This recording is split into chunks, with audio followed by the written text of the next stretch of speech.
Hey guys, so today I just want to walk you through a 401k example for Math 123. We're going to go through kind of the situation where we have Bobby and we're going to kind of answer all of the questions that we might be asked about his 401k.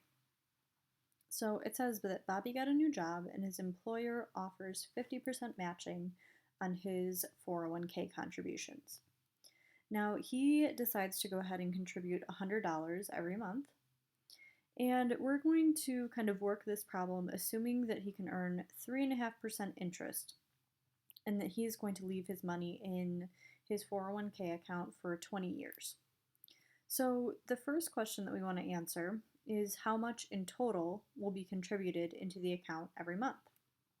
So if we think through this, we know that Bobby contributes $100 every month, and we also know that his employer matches 50%. So if he's contributing $100, that would mean that his employer would contribute 50% of that $100, which would end up being $50 every month.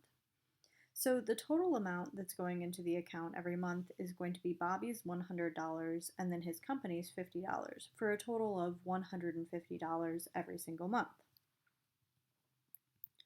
So now we want to actually use Excel to calculate how much will be in the account. So recall that we're doing $150 a month, 3.5% interest for 20 years.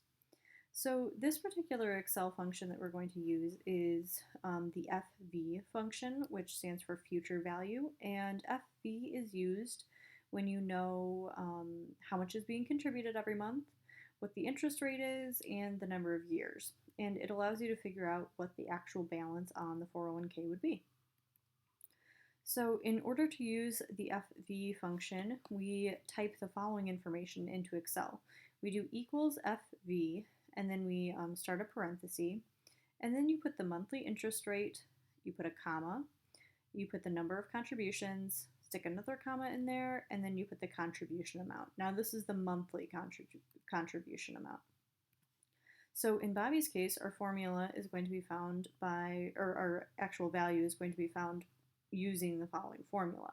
So we're going to type equals FV, and then to find the monthly interest rate, basically we take his 3.5% interest, so 0.035, we divide that by 12, that gives the monthly interest rate, and then we put a comma, and we put the total number of contributions. So if you think about it, Bobby's going to contribute 12 times every year over the course of 20 years. So we do 12 times 20 there, and then we put one more comma, and then we put the actual contribution amount. Now this is going to be the negative 150, so we always stick a negative out front so that Excel gives us a positive value out. So again, this 150 came from Bobby's contributions and his company contributions. So the $100 from Bobby and the $50 from his company. So if you type this into Excel, Excel will go ahead and return a value of $52,030.39. So what we would like to answer last is how much interest was actually earned over the course of the 20 years. So when you look at a 401k account balance, it's going to consist of two different things. It's going to consist of your contributions, and these are made by you and sometimes also your employer. And then it would also consist of interest. So let's start by figuring out how much money was actually contributed in total over the course of 20 years.